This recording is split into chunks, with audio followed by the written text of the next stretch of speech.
My dad, seeing that I was making peanuts and still couldn't land a girlfriend, took matters into his own hands and arranged for a female CEO to be my wife. She's 5 feet 6 inches, never comes home, and tossed an unlimited black card at me to spend however I wanted. So as not to disturb her date with her first love, I thoughtfully took that black card to an exclusive club and ordered 10 models. Just then, in a luxurious private suite, Chloe Sterling's phone buzzed. She gave the screen a cool glance before lifting her wine glass and taking an unhurried sip. The man sitting beside her, Liam Carter, watched her with a look of love and restraint in his eyes. "Chloe, it's your wedding anniversary today. What is Ethan going to think of me with you being here?" Chloe's voice was icy. "You don't need to worry about what he thinks." As soon as she said it, her phone buzzed again. This time, she picked it up to look. "Your account has been charged $40,000. Your account has been charged $420,000. We'd been married for 2 years, and this was the first time I had ever used her card." Chloe's finger traced the screen for a moment, a cold smirk playing on her lips. Liam pursed his lips. "Chloe, maybe you should go home." Before Chloe could answer, another notification popped up. "Your account has been charged $54,000. For the first time in my life, I felt the pure joy of spending without looking at a price tag, of being treated like a king. 20-plus years of suppressed consumer desire erupted uncontrollably, causing Chloe's phone to buzz every few minutes. She didn't look at it again. By the time dinner was over, it had gone off 7 or 8 times. She only glanced at the notifications after settling the bill. Just as she was about to put her phone away, a call came in from her best friend. Olivia's voice was thick with barely suppressed laughter. "Chloe, I just saw your husband at the club, and he ordered 7 models at once. If you don't get over here, you're going to have a whole forest growing on your head." Chloe laughed, a sound devoid of humor. "Ethan Grant at a club? Ordering 7 women? That's impossible." Olivia sent her a photo via iMessage. "I'm telling you, with the way your husband is dressed tonight, I almost didn't recognize him." The man in the photo had sharp, handsome features and was dressed in a tailored black suit that radiated an air of nobility. Olivia continued to tease.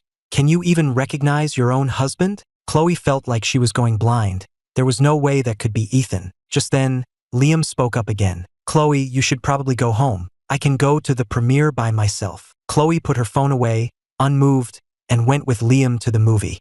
Liam later made a Facebook post to commemorate the premiere of his first film. 20 minutes later, Chloe received a new alert. Ethan Grant had just loaded $1 million onto his account at the Elysian Club. She couldn't sit still a moment longer. Her face a cold mask, she stormed out of the theater. Meanwhile, in a private suite at the club, I was lounging on a plush sofa, sipping a $20,000 bottle of wine. 7 models with incredible figures and impeccably attentive service surrounded me, massaging my shoulders and legs. I couldn't help but close my eyes in blissful comfort. This was heaven on earth. It's crazy to think that just a short while ago, I was some broke guy making a couple grand a month who literally died from pulling an all-nighter reading a web novel. Now, I've woken up as the lovesick, obsessive side character from that very book, who just happens to share my name, Ethan Grant. The original Ethan was born into one of the country's wealthiest families, the world at his fingertips, yet he spent 5 years obsessively chasing the female lead, Chloe Sterling, who only ever had eyes for her first love.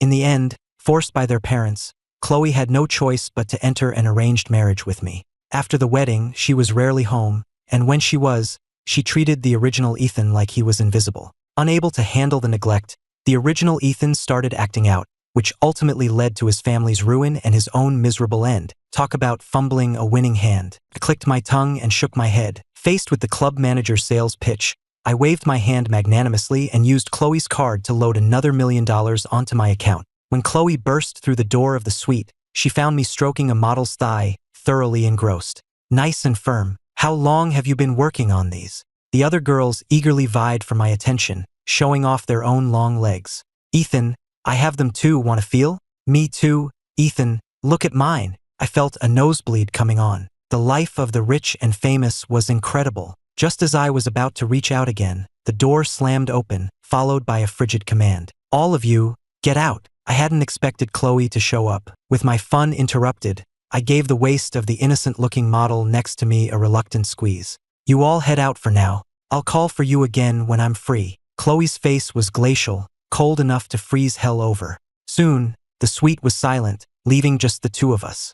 I sat on the sofa, sizing her up. No wonder the original Ethan fell for her at first sight. Her face made all the models who had just left seem plain in comparison. She just stood there, hands on her hips, exuding a charm that was utterly mouth-watering. As I was lost in admiration, I heard Chloe's furious voice. "Using my money to cheat on me? Ethan Grant, do you really think I'm afraid to do something to you?" Chloe studied me with a cold expression. My brows were sharp, my eyes cool, my nose high and straight, my features deep and well-defined. The top button of my shirt was undone, revealing a sexy Adam's apple. She had never seen this handsome version of Ethan before, one who showed no panic at being caught and seemed like a completely different person from the man who, just 2 hours ago, was nothing but a jealous, raving lunatic. I retorted, full of self-righteousness.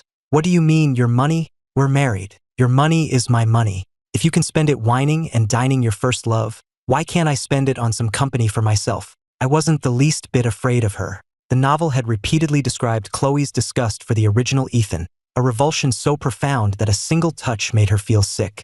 In other words, for her to lay a hand on me was basically a form of self-mutilation. Chloe let out a humorless laugh. "Cut the act. You deliberately ran up my card and made this huge scene just to get me to come here, didn't you?" I looked up at her and gently took her hand. "But you did come, didn't you? You left Liam to be here. Does that mean I'm more important to you than he is?" Chloe's face instantly grew colder. "I've told you before, don't push your luck with me. This is the last time. If I ever see you like this again, our marriage is finished." With that, she flung my hand away in disgust and grabbed a napkin to wipe her own, just as the book described, repulsed by any physical contact with me. I almost snickered. Rubbing my chin, I sat back on the sofa and crossed my legs. "You won't even let me touch you. I've been over this marriage for a long time. Slap the divorce papers on the table right now. If I hesitate for even a second, then I, Ethan Grant, am a dog." Chloe froze, glancing at me as a slow, mocking smile spread across her lips. "Divorce? Are you sure?" After all the trouble he'd gone through to marry her, and just moments ago acting like he was dying of thirst for her, hearing the word divorce from his lips was the biggest joke she'd ever heard. My gaze lingered on her face for a moment before traveling down to her long legs.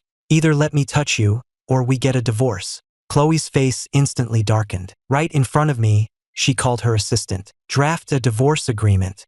Have it delivered to the house first thing tomorrow morning." I picked up my unfinished drink, downed the rest so as not to waste it, set the glass down, and stood up. "Your choice. Don't regret it." Chloe's elegant brows furrowed, and just as she was about to speak, I ignored her completely and walked out. Chloe stood there stunned, growing more certain that I was just drunk, which would explain why I was acting so out of character and daring to bring up divorce. When I got back to the house, I went straight upstairs to my room. Chloe watched the back of Ethan Grant, who hadn't given her a second glance, and only snapped out of it after I disappeared from view. She sat down on the sofa, the image of the man who wanted to divorce her flashing in her mind, and she let out a cold laugh. She couldn't wait to see the look on my face when she slammed the divorce papers down in front of me tomorrow. At that thought, Chloe got up and headed upstairs. She paused at my door when she heard my voice from inside, singing loudly. "Oh, what a beautiful morning. Everything's going my way. Oh, what a beautiful day. I've got a wonderful feeling." Chloe listened to my drunken, caterwauling singing and stopped, intending to shut me up, only to find the door was locked from the inside. The man who usually schemed to get into her bed the moment she came home had actually locked his door against her. My singing continued to pour from the room. "I believe I can fly. I believe I can touch the sky." Seeing that my drunken fit was in full swing, Chloe finally turned and walked away. The room I was in was the master suite. Because Chloe refused to share a bed with the original Ethan, she had moved into a guest room, leaving this massive space all to him. I looked around at the huge, luxurious room, the closet overflowing with designer clothes and priceless watches, and continued to sing happily. I took a long, comfortable soak in the two-person jacuzzi tub and finally sank into the impossibly soft king-sized bed, feeling like I was in a dream that was too good to be true. The next morning, when Chloe came downstairs, she saw the dining table was bare. There was no breakfast waiting for her as usual, nor was I there, watching her with puppy dog eyes. She glanced at my closed bedroom door and couldn't help but smirk, just as she thought. He'd sobered up and was now too scared to face her, hiding like a coward. Remembering my bravado about wanting a divorce last night, she sneered, tossed the divorce agreement onto the coffee table, and left for the office. I'd never slept in such a comfortable bed in my life, so I didn't wake up until well past noon. Seeing that I was still in the opulent bedroom, I finally confirmed that yes, I had definitely transmigrated into the novel. I ran through the plot in my head again. In the book, our marriage lasts less than 3 years, which meant that in less than a year, Chloe would bankrupt my family and kick me out with nothing. The novel only glossed over the business war, so I had no idea what methods she used. But this life of luxury was too good to give up. There was no way I was going to let my family go bankrupt. I got up, dressed, and went downstairs. The moment I saw the divorce agreement on the coffee table, I grabbed a pen and signed my name. To hesitate for even a second would have been disrespectful to the very concept of divorce. Then, I took Chloe's black card out of my pocket, placed it on top of the signed papers, gathered the original Ethan's important belongings, and headed back to the Grant family estate. The moment my mom saw me, she dropped what she was doing and rushed over. "Ethan, why are you home at this hour? Did Chloe kick you out?" I smiled and shook my head. "No, of course not." She clearly didn't believe me. Usually at this time of day, I'd be busy delivering lunch to Chloe, with no time to think of my own family. Mom took my hand. "Well, why didn't you call ahead? I would have had the staff prepare your favorite dishes. And hey, when did you get a haircut? It looks wonderful. This outfit is great too. You look so handsome." My mom's eyes were filled with nothing but me. As she talked, she called for Mrs. Davis, our housekeeper, to make a few of my favorite dishes, her every gesture radiating joy at seeing her son. "I'll call your father and tell him to come home for lunch." Before I could stop her, she had already dialed his number.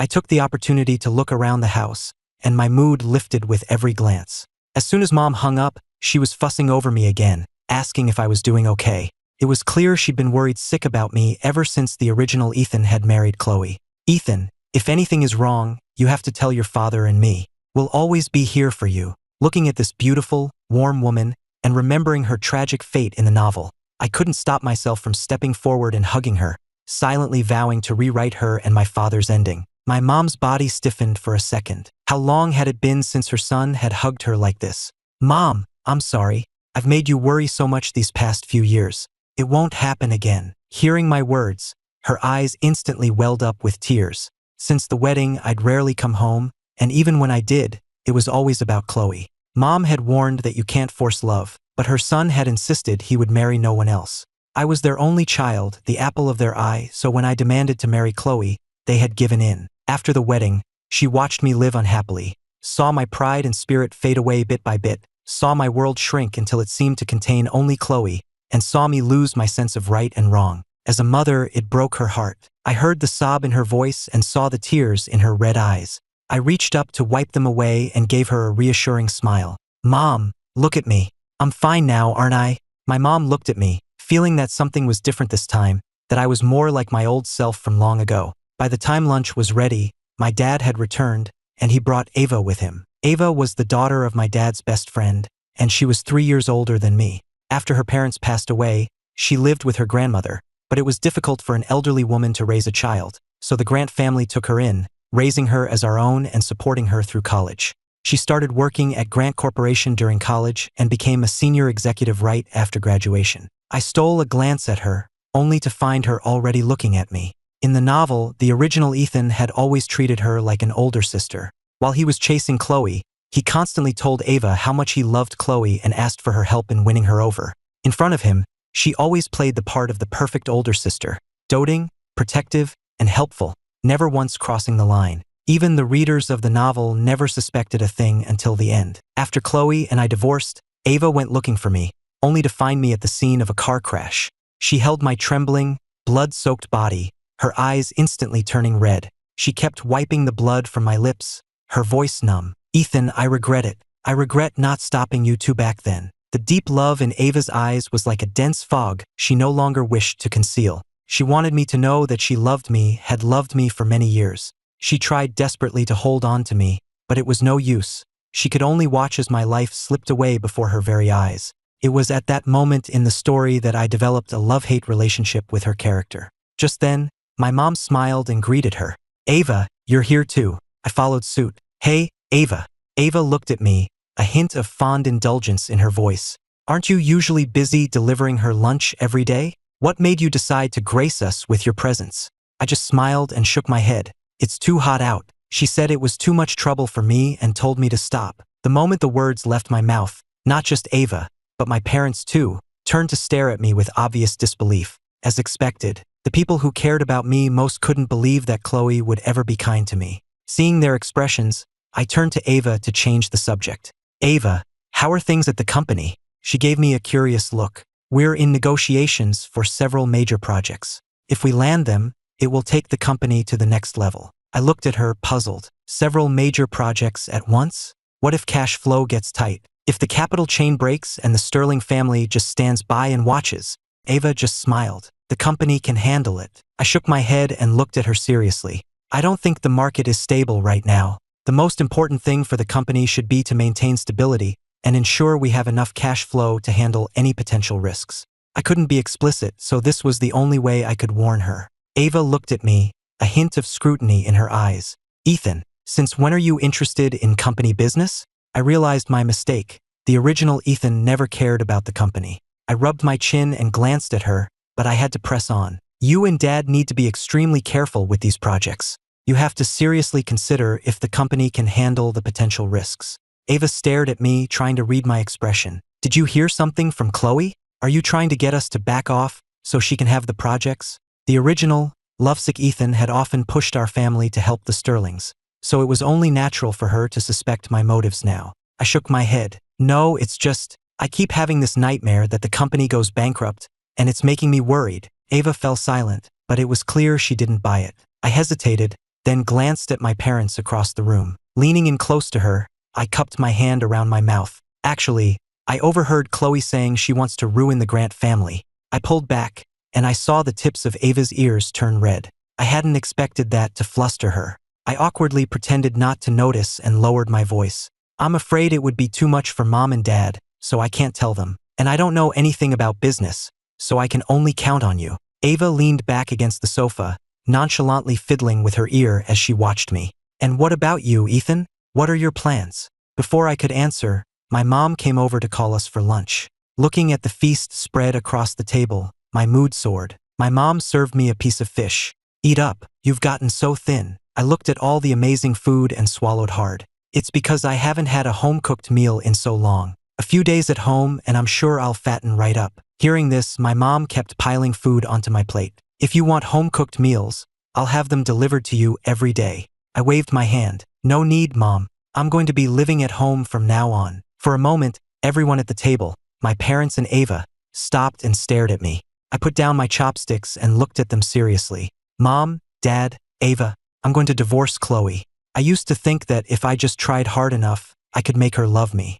But I realize now you can't force love. I don't want to love her anymore. I just want to come home and be with you all. I said it with an air of nonchalance, with no trace of sadness or reluctance. But in the eyes of my family, the original Ethan's feelings for Chloe were deeply ingrained. My parents looked at me, clearly not believing I could just let her go so easily. Why is everyone so quiet? You're not thinking I'm a loser coming home to leech off you, are you? At that, my mom snapped out of it, her face breaking into a huge smile. Of course not. I'm just so happy you're coming home to be with me. My dad picked up his phone and transferred another $10 million to my account. Come home whenever you want. This family can afford to support you for 10 lifetimes. Looking at my parents, I felt a lump in my throat. In the novel, after the Grant family went bankrupt, the shock of discovering his own daughter-in-law was the mastermind caused my father to have a stroke, leaving him in a vegetative state. Unable to cope with the double blow, my mother fell into a deep depression and eventually took her own life. I had to change all of that. I served them some food in return, and just as I was putting my chopsticks down, a soft voice piped up. What about me? Ava was looking at me, a playful pout on her face as if she were competing with my parents for attention. I glanced at her and put a piece of meat on her plate. Meanwhile, at Sterling Industries, Chloe's assistant walked into her office with a stack of documents. Ms. Sterling, isn't Mr. Grant delivering your lunch today?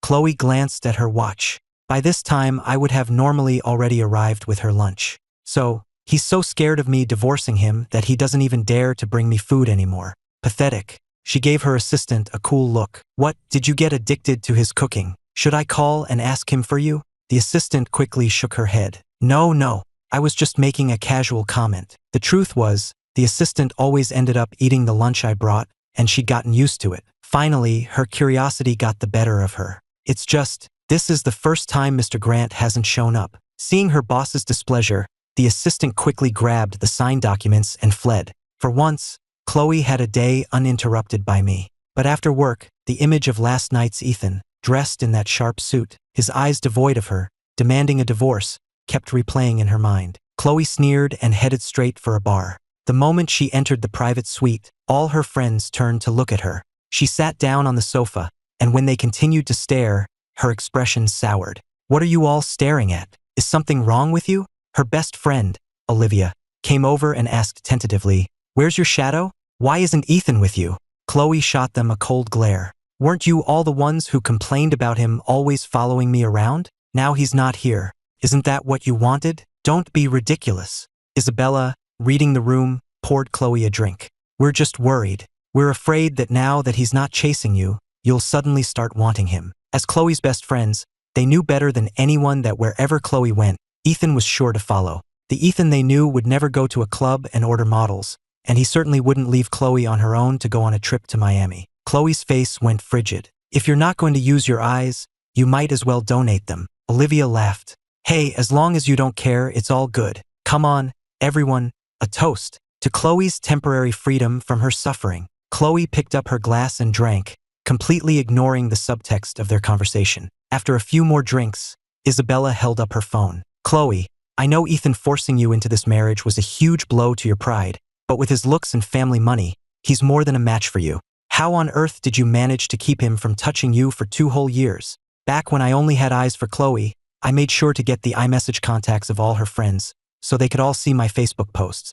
My feed used to be a shrine to Chloe, filled with either couple photos to stake my claim or sappy love poems about her. I knew Chloe had muted my feed, so whenever I posted one of my essays, her friends would screenshot it and send it to their group chat to make fun of her. But just 2 hours ago, they discovered I had deleted every single post about Chloe from my Facebook and then posted a new status, landed in Miami. Now, I had just posted a 9-photo grid of myself in swim trunks, watching the sunset on the beach. The caption read, "Enjoying the most beautiful view with the person who loves me most." Seeing everyone staring at their phones, Chloe glanced over and saw the photo of me, smiling happily on the beach. Sophia stared at her phone. "It feels like Ethan has changed so much, all of a sudden." Olivia nodded in agreement. "He actually looks kind of handsome like this." Isabella smiled. "I guess this is what a man looks like when he's finally over someone." With a crash, Chloe slammed her wine glass onto the floor, her beautiful face turning to ice. Chloe glared at them. "Is there something wrong with you all? We came out for drinks, and every single one of you is glued to your phone, talking about Ethan Grant." With that, she stormed out, slamming the door behind her. Olivia looked bewildered. "I thought she didn't care. Why is she so furious?" Sophia chuckled. "You don't think she's actually starting to fall for him, do you?" Isabella narrowed her eyes. "I don't know if she is, but I'm starting to." Olivia and Sophia both stared at her. "You've got to be kidding." Back in her car, Chloe took out her phone, opened iMessage, and pulled up my Facebook profile. Only then did she see that I had gone on a trip to Miami. In the photos, my eyes were crinkled with laughter, practically glowing. Whether it was a profile shot with my head tilted back or a direct look at the camera, every pose radiated pure joy. It was like my eyes held all the beauty in the world. Was this Ethan Grant? The same spoiled rich kid whose eyes used to hold nothing but either adoration for her or rage at others? The man who loved to throw irrational tantrums? A person couldn't change that drastically overnight. Chloe refused to believe the man in the photos was the real me. Others might be fooled, but she knew better. This was just Ethan's way of avoiding the divorce conversation. Posting pictures of himself on Facebook was just another pathetic attempt to get her attention. And yet, even knowing my supposed motive, she found herself captivated by these uncharacteristically cheerful photos. Meanwhile, I was enjoying the first real vacation of my life. Miami had always been the #1 place I'd wanted to visit back in my old life. The cool breeze, the seafood feast, enjoying the view of the ocean at night while I ate, it all gave me one single feeling. Life is beautiful. In my past life, I was always broke. I never had the chance to experience anything like this, and there was nothing in my life worth remembering. But now, I felt like there were so many things worth capturing. The food, the scenery, the love of my family. The next morning, I mentioned I wanted to try scuba diving, so my mom hired a beautiful private instructor for me. She took me out, and I spent the day weaving through coral reefs and swimming with schools of fish, feeling completely relaxed and happy. Back in the CEO's office at Sterling Industries, Chloe took a call from her mother amidst her busy schedule. "Honey, why is Ethan on a trip with another woman? Did you two have a fight?" Chloe frowned. "No." Her mother's tone was stern. "If you didn't fight, Would he be getting that close to another woman and deliberately posting it on Facebook? Chloe pulled up my profile and saw the video I had shared just a few minutes earlier, with the caption, "First time scuba diving. Words can't describe how happy I am." In the video, a woman was with me, sometimes grabbing my arm, sometimes steadying me, her actions looking quite intimate. You couldn't see her face clearly through the diving gear, but you could tell she had an amazing body. In the comments, mutual friends from college were already chiming in. "Get a room. I did not need to see this today. You two look so good together." I'm not saying I'm jealous, but Olivia, who was also in our graduating class, saw the post and realized everyone was mistaking the woman for Chloe. She tagged Chloe in their group chat. Sophia chuckled. "Even if you file for divorce, there's still a 30-day cooling-off period." "Ethan seems a little impatient." Isabella nodded. "You can't really blame him. He's a young, hot-blooded guy. Who could put up with that?" Their chat was interrupted by a system notification. "Chloe Sterling has left the group. Idiots. The lot of them." Chloe was confident. How could Ethan possibly be willing to divorce her? His entire social media presence had always been for her benefit. He hadn't contacted her since yesterday, but his Facebook was constantly being updated. He was posting so frequently it was obviously for her to see. Posting this diving video was just like ordering those models at the club. It was all just a ploy to get her attention, to make her feel a sense of urgency and reach out to him, giving him an easy way out of this divorce nonsense. Man, so predictable. Chloe snorted.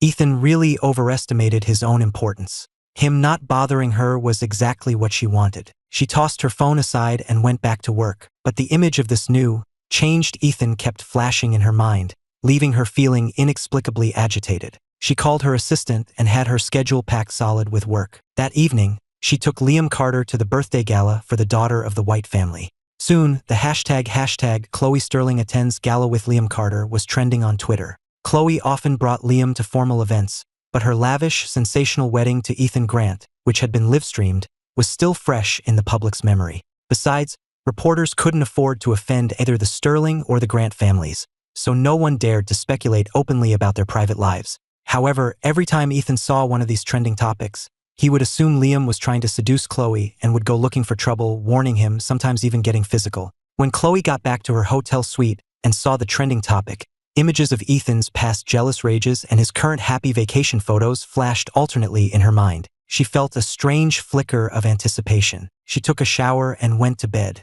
Meanwhile, I had spent the morning diving and the afternoon surfing. I couldn't have been happier. That night, after a shower, I was lying in bed scrolling through my phone when I saw that the original Ethan's informant had sent me the link to the trending Twitter topic about Chloe and Liam. I glanced at it. They were in the same photo, but there was no real gossip. I was getting anxious on their behalf. I was about to tell the informant I wasn't interested in news about Chloe anymore when a video call from Ava came through. "Having fun?" she asked.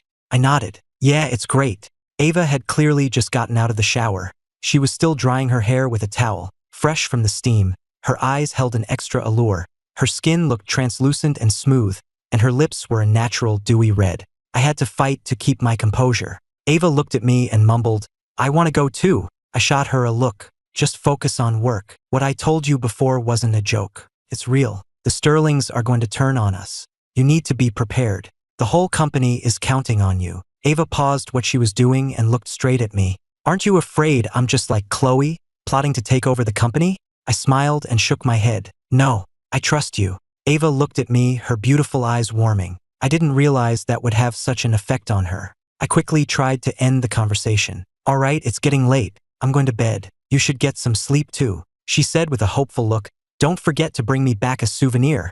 Lying in bed, I thought about the years of unrequited love Ava had for the original Ethan and decided I should grant her small request. The next day, Chloe woke up and checked her phone. The topic was still trending, but Ethan hadn't contacted her, nor had he bothered Liam. She couldn't resist opening my Facebook profile again. I had posted a new update just 5 minutes ago, a video of me giving my mom a tour on a rented scooter. In the video, my handsome face was so alive with joy I looked like a walking advertisement for happiness, completely overshadowing the scenery around us. Chloe was stunned. Ethan hadn't come back. He was still on vacation. If he had time to post on Facebook, there was no way he hadn't seen the trending topic. But not only had he not come back, he seemed even happier than before. Chloe let out a laugh of pure frustration and tossed her phone aside. So he'd grown a spine this time. She'd just see how long I could keep it up. Chloe's day was packed from morning to night. When she got back to her hotel, she collapsed onto the sofa, exhausted.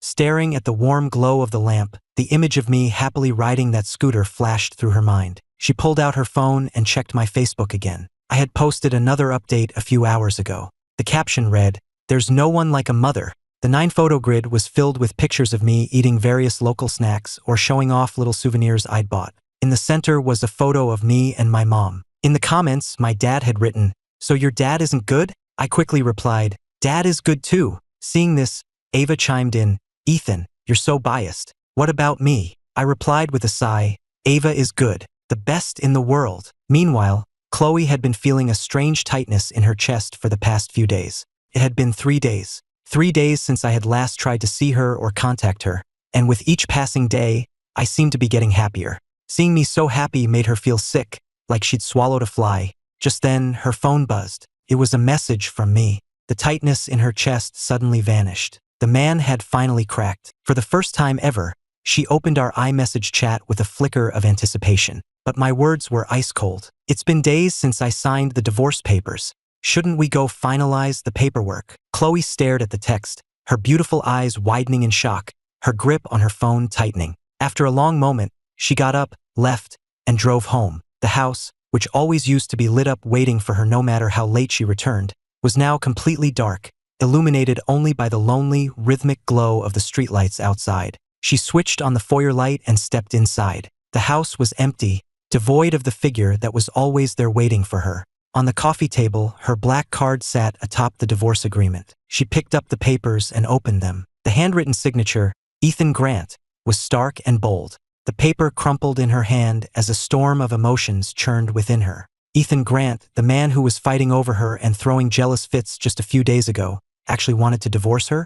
How was that possible? Chloe let out a cold, disbelieving laugh. Meanwhile, back at the Grant estate, my mom was unpacking bags of souvenirs from my trip and handing them out to the household staff. "Ethan said these were all delicious, so he brought some back for you all to try." The staff accepted the gifts with happy thanks, and a warm, joyful atmosphere filled the house. My dad was having his after-dinner tea, and Ava was on a work call. The house was large, but it felt warm and full of life, not empty at all. I held my phone, noticing Chloe still hadn't replied, and made a mental note to call her in a bit. Ava sat down next to me. "Where's my souvenir?" I looked up and met her clear eyes, which held a flicker of hopeful expectation. Seeing her through the lens of her long-held affection, it was hard not to feel a sense of partiality towards her. I got up, opened my suitcase, and took out 2 small night lights. One was crafted from a beautiful murex shell. "Which one do you want?" Ava looked at them both. "Who's the other one for?" I didn't call out her little game. "It's for me." Ava broke into a radiant smile, picking up the shell night light and examining it closely. My mom, having finished handing out the other gifts, saw the light in her hand and commented, "Oh, Ethan made that one himself." At that, Ava's head snapped up, and she looked right at me, the delighted surprise in her eyes impossible to conceal. "You made this?" The original Ethan had only ever made handmade gifts for Chloe. After years of secret adoration, this was the first time she had ever received something handmade from me. I could only imagine her joy. I put on a stern face and glanced at her. "What, you don't like it? If you don't like it, give it back." Ava immediately shook her head. "No, I love it." She just kept looking at me, and I could feel the deep, restrained affection in her gaze, a look so alluring I could barely handle it. I stood up, phone in hand. "I'm tired. I'm going to my room to rest." Back in my room, I opened my phone and saw Chloe had finally replied. "City Hall, 9 a.m. tomorrow." In the novel, Chloe bankrupted the Grant family before forcing me into a divorce where I got nothing. If we divorced now, ahead of schedule, did that mean I could change my family's fate? My mood soared. I was so excited I set an alarm, terrified I might oversleep. The next day, I woke up before my alarm. Thinking about my impending freedom, I took extra care to dress well. When I went downstairs, my dad had already left for work, and my mom was in the sunroom, trimming flowers she'd picked from the garden. She saw me and called me over for breakfast. I was in a hurry, so I made an excuse and left, planning to surprise them with the news after the divorce was final. The original Ethan had a driver's license, but I didn't know how to drive. I only knew how to ride an electric scooter. I'd been too poor in my past life to even think about getting a license. The car I'd called arrived at City Hall at 8:50. I pulled out my phone and called Chloe. "I'm here. When will you get here? Soon, she replied. Soon apparently meant making me wait under a tree until 9:30. I was so mad I cursed her and all her ancestors before I finally saw her car pull up. I rushed forward eagerly. Chloe watched me through the car window. Why did he seem to be getting more handsome? As I walked towards her car, backlit by the sun, I seemed to glow, eclipsing everything around me. I stopped and knocked on her window. Only then did Chloe seem to snap out of it and open the door. She got out and our eyes met, but my gaze held no trace of her, no hint of sadness. There was only a happy, slightly unfamiliar smile, which was not what she had expected at all. I gave her a brief, indifferent glance. Let's go. With that, I turned and walked towards the entrance of City Hall, my steps light and eager. It was only at that moment that Chloe was finally convinced. I really wanted a divorce. She watched my retreating back, the memory of being forced into this marriage flashing in her mind. It had been over 2 years, but the memory was still as vivid as yesterday. Being forced to marry me was a humiliation. From the moment we were married, she had been plotting the day she would get her revenge. But that day hadn't come yet, and now I wanted a divorce? I walked a few steps, then noticed she was still standing by the car. I frowned and walked back. What's wrong? Her silence gave me a bad feeling. Don't tell me you forgot your ID. You came to get a divorce and you didn't bring your ID. I tried to keep my cool. Fine. Have someone bring it over. Quickly. Chloe just stared at me with a cold expression, saying nothing. I was exasperated. Well, make the call. What are you staring at me for? Only then did Chloe lower her gaze, glance at her watch, and finally deign to speak. I have a meeting at 10. We'll deal with the divorce some other time. I frowned. We're already here. Why make another trip? Just postpone the meeting. It won't kill you to be a little late after we've filed the papers. We had finally made it this far. I didn't want to wait and risk something else coming up. I only said that because in the novel, Chloe was always postponing meetings for Liam, so I knew they couldn't be that important. But the moment the words left my mouth, her expression shifted, and she looked at me as if I'd committed some unforgivable sin, her face turning absolutely glacial. Ethan Grant, do you really think your affairs are the most important thing in the world?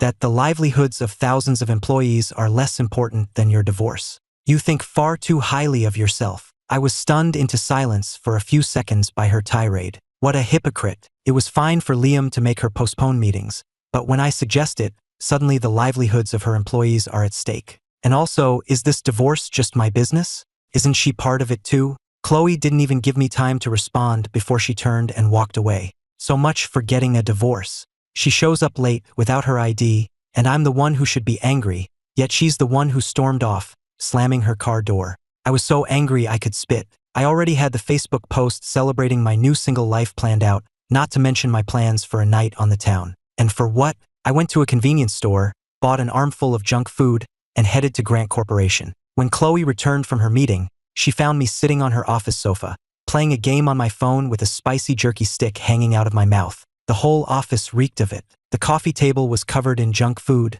the kind of stuff the old Ethan would never have touched. Chloe frowned in disgust. What are you doing here? I didn't even look up from my phone as I chewed on my jerky. Waiting for you. Chloe paused, giving me a long look before walking to her desk and sitting down. Waiting for me for what? She asked. Eating junk food, playing games on his phone, with none of the airs of a wealthy heir. This Ethan was a complete stranger to her. I finally paused my game and looked up at her. We didn't get the divorce finalized this morning, right? I know you're busy, so I figured I'd wait here until you're done, and we can go then. Chloe gave me a cold stare. I'm busy for the rest of the day. I gave her a skeptical look. Then when will you be free? Chloe picked up a file from her desk. I'll contact you when I have time. I had a feeling she was backing out. If she really wanted a divorce, how could she not find the time? But why would she change her mind? She hated the original Ethan. Shouldn't a divorce be a relief for her? Or had she not had her fill of torturing me yet? Although the novel never explicitly stated it, her attitude towards the original Ethan was clearly a form of revenge for the forced marriage. The more he wanted her love, the more she made him suffer the pain of wanting something he could never have. Now that I wanted a divorce, was she going to make me suffer the pain of not being able to get one? I shot to my feet, furious. Chloe Sterling, do you want this divorce or not? I'm giving you 3 days. If you don't come with me to finalize this in 3 days, I'll sue for divorce. This isn't a negotiation. It's a notification. With that, I grabbed my bag of snacks and turned to leave. Just then, the office door opened and Liam Carter walked in. The moment he saw me, a look of fear flashed in his eyes. Am I interrupting something? Liam was about to back out, but Chloe waved him in. No, your timing is perfect. Liam was the male lead of the novel, a character with the classic tragic backstory. His father was a gambling addict, and his mother was chronically ill. When his father racked up huge debts in high school, Liam had to start working to support them. Chloe had saved him, signed him to her entertainment company, and turned him into a household name. As the novel's hero, he was kind, hardworking, and morally upright. He'd fallen for Chloe the moment she helped him, but always felt he wasn't good enough for her, so he never confessed, instead dedicating himself to becoming a man worthy of her. After Chloe was forced into marriage, Liam, despite his love for her, stuck to his principles and refused to be a homewrecker, maintaining a platonic distance. The novel was told mostly from Liam's and the original Ethan's perspectives, with Chloe's feelings for Liam shown through her actions. In the part I'd read, they still hadn't confessed, so their mutual, restrained pining had earned endless sympathy and anticipation from the readers. Meanwhile, everyone was constantly begging for the villain, the original Ethan, to be written out of the story.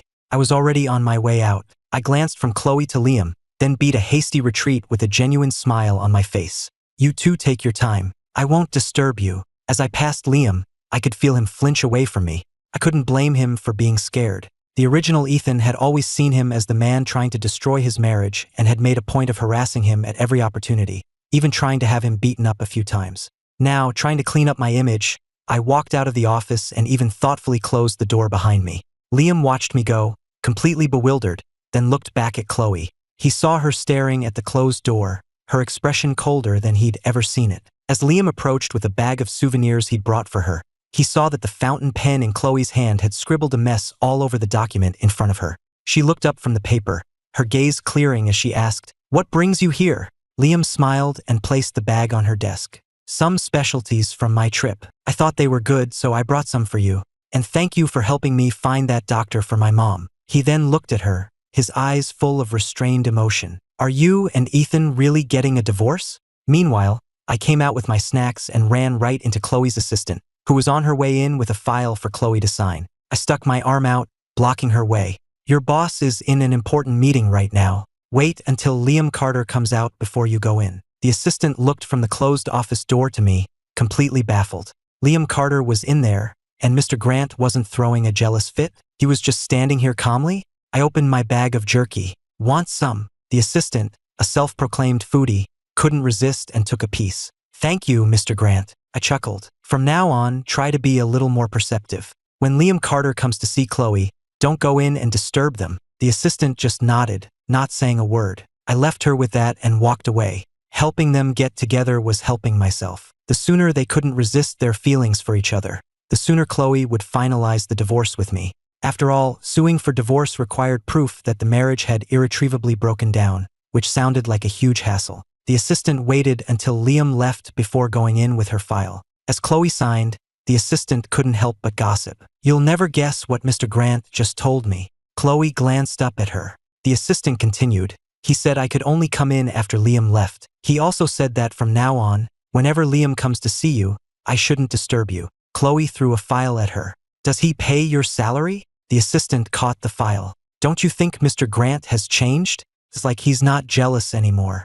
It's almost like he's trying to set you up with Liam." A chilling smile touched Chloe's lips. "Have you had too much free time on your hands lately?" The assistant immediately shut her mouth, grabbed the signed document, and fled. Chloe slammed her pen down on the desk, the smile on her lips slowly fading into a cold line, her eyes narrowing. I left Chloe's office building and saw it was almost noon, so I hailed a cab and went home. After lunch with my mom, I looked up a nearby driving school and called to ask about lessons. After all, with a garage full of sports cars that I could only look at, the inability to drive was pure torture. The original Ethan had a license, so I just needed to learn the actual skill of driving. The driving school had a private training course, which was perfect. I made an appointment and took a car over. True to the principle that money can make anything happen, the school's owner assigned me a private instructor, a beautiful woman with the patience of a saint. I have to say, you get what you pay for. I felt hopelessly clumsy behind the wheel, but the instructor, Sarah, never once lost her cool. She spent the entire afternoon encouraging and reassuring me, providing top-tier emotional support. I spent the whole afternoon at it and finally, just barely, got the hang of it. To thank my instructor, I invited her out to dinner. Meanwhile, just as Chloe was leaving her office, She got a message from Olivia. Chloe, we were out of line last time. We weren't thinking about your feelings.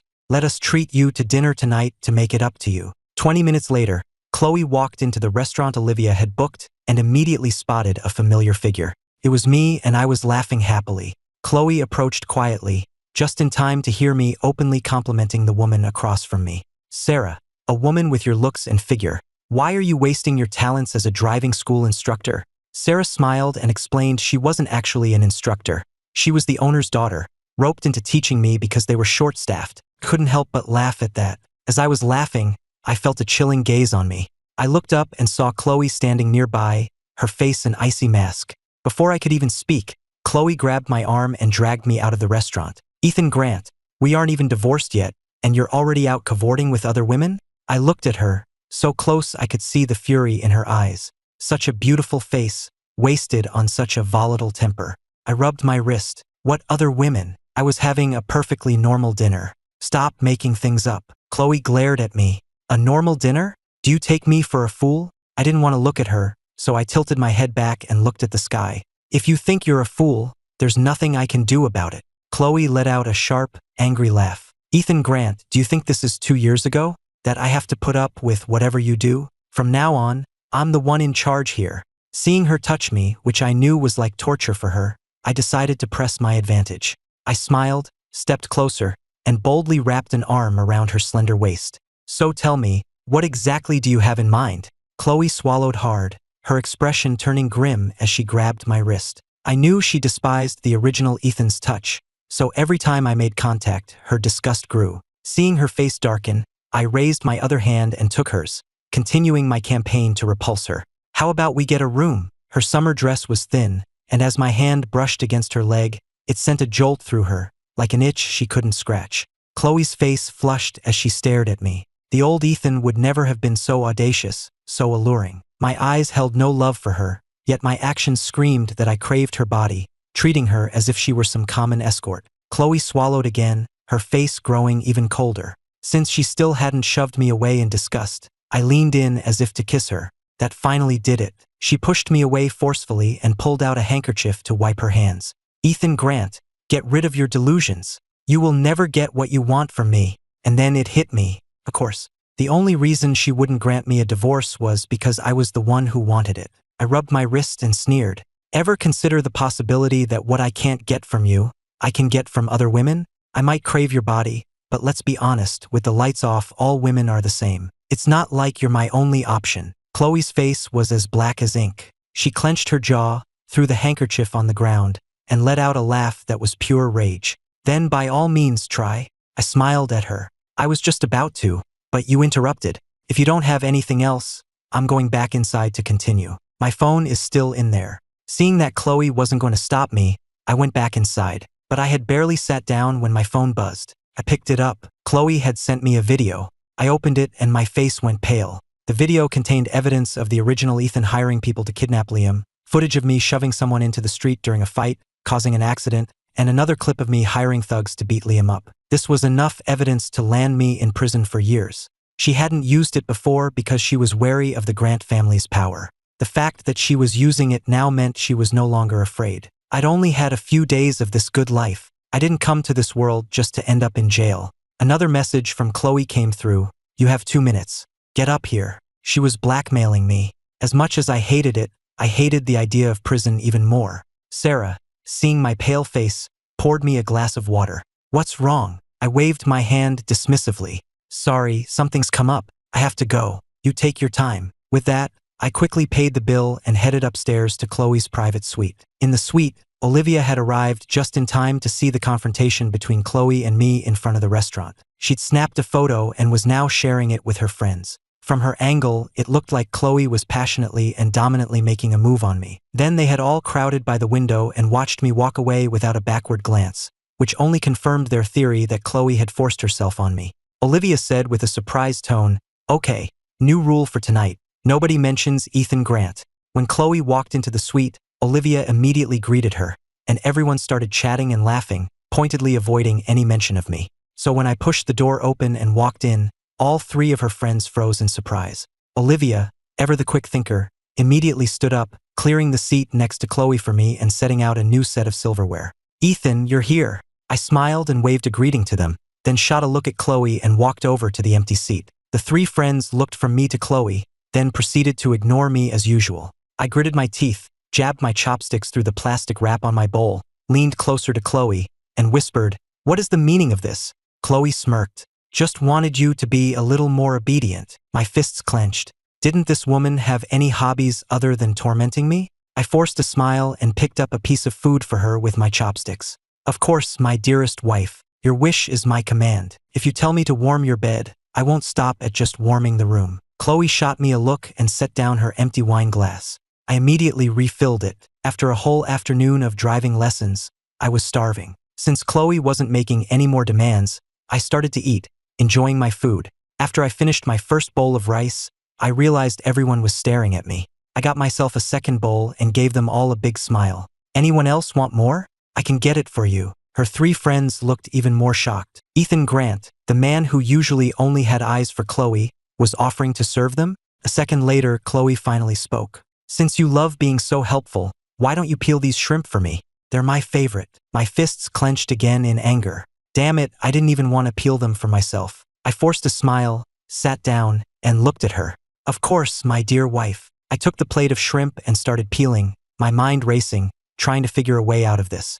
I couldn't let her blackmail me forever. I was so lost in thought that I absent-mindedly popped a peeled shrimp into my own mouth. Chloe watched me eat the shrimp, a strange, unreadable expression in her eyes as I continued to enjoy them. I felt a gaze so cold it could cut glass, which snapped me back to reality. I quickly took the next shrimp I had peeled and stuffed it into her mouth. "I tested it for you," I said. "It's safe, not poisoned." Having been force-fed, Chloe began to chew instinctively, and the icy look in her eyes softened slightly. The old Chloe would have been disgusted if I had even put food on her plate, but now, after I fed her directly, she not only ate it but seemed to be enjoying it. Immediately, her friends started to hoot. "Could you two please consider the single people in the room before you get all lovey-dovey?" I was fuming internally and couldn't stand their teasing. Isabella swirled the wine in her glass, looking at me. "Ethan, Chloe is so hard to please. Have you ever considered finding someone else to dote on?" I popped another peeled shrimp into Chloe's mouth,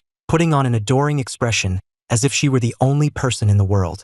My voice turned syrupy sweet. "She might be a little hard to please, but she's so beautiful. I just love how gorgeous and cool she is, and that amazing body." Chloe watched me spout these lies, a pleasant smile on her face, but I knew that inwardly she was grinding her teeth to dust. A flicker of amusement appeared in her otherwise cold eyes. After dinner, as we left the restaurant, I was planning on heading back to my parents' house, but Chloe tossed her car keys to me. "You're driving." I drank, so I can't. And since the original Ethan knew how to drive, I couldn't refuse. Seeing Chloe settle into the back seat, I steeled myself and got behind the wheel. Thank God I had taken that lesson this afternoon. Still, I was a new driver and I was nervous, especially driving at night. I focused completely on the road, driving at a crawl. Chloe leaned back in her seat, watching me drive her luxury car at the speed of a tractor. She let out an exasperated laugh. "Could you possibly go any slower?" My hands were sweating on the steering wheel. My entire focus was on driving. I couldn't afford any distractions. "Don't talk to me," I snapped. Chloe's face instantly darkened. "Ethan Grant, are you forgetting your place?" The next second, the car shot forward like an arrow. I watched the speedometer climb, my mind going completely blank for a second. Chloe saw the sudden, reckless speed. There was a car right in front of us, and I wasn't slowing down. It was like I was trying to kill us both. Her face went taut with fear, and she screamed, "Ethan, are you crazy? Hit the brakes." I yelled back, "I am hitting the brake." It was only then that I realized I'd mistaken the gas pedal for the brake. I slammed my foot on the correct pedal, but it was too late. In the midst of the panic, I heard a loud crunch, and then the world went silent. When I came to, my neck and head were aching. I heard Chloe hiss my name through clenched teeth. "Ethan Grant." I glanced back at her. "I was driving perfectly fine. You were the one who insisted on distracting me." Chloe stared at me, her face a cold mask, and squeezed out the words, "And so." Before she could say more, I cut her off with a stream of apologies. "It's my fault, all my fault. I'm just pathetic. The moment I hear your voice, I get so nervous I can't even tell the brake from the gas." I said the words, but my face showed no actual remorse. With that, I got out of the car. Chloe, her face still a mask of fury, called her assistant to come deal with the mess. When she hung up, she saw me rubbing my neck, bent over and talking to the driver of the car we'd hit, my posture clearly apologetic. This version of me was a world away from the one in Chloe's memory. The Ethan she remembered never apologized to anyone but her. He was spoiled and arrogant, and even when he was in the wrong, he acted superior, as if the other person deserved it. In a situation like this, the old Ethan wouldn't have even gotten out of the car. He would have just made a phone call and let someone else handle it, without a single thought for the other driver. But here I was, rushing to check on the other driver. "Are you okay?" The woman got out of her car, touching her face. A bruise was already forming on her forehead, a blemish on her otherwise fair and perfect features. When I got a clear look at her face, a wave of guilt washed over me. It was the famous young actress Maya Reed. The novel mentioned her as a former child star who co-starred with Liam in his first big movie. Her casting had been a cause for major celebration among his fans. But in that same year, just before the original Ethan's death, Maya Reed had also died. She left a long suicide note and took her own life. Behind the sunny, smiling girl everyone saw on screen was a pair of parasitic, blood-sucking parents. They had clipped her wings, forced her to become a money-making machine with no regard for her own feelings or dreams. Suffering from long-term depression, the final straw came when her parents forced her to entertain a powerful industry mogul. In the end, Maya chose to take her own life. When I read her story, I felt like she was a reflection of my own past life, and I cried for her. Just then, Maya glanced at her damaged car, then looked down at me, a wry smile in her eyes. "Well, I guess this is what they mean by disaster striking out of the blue, huh?"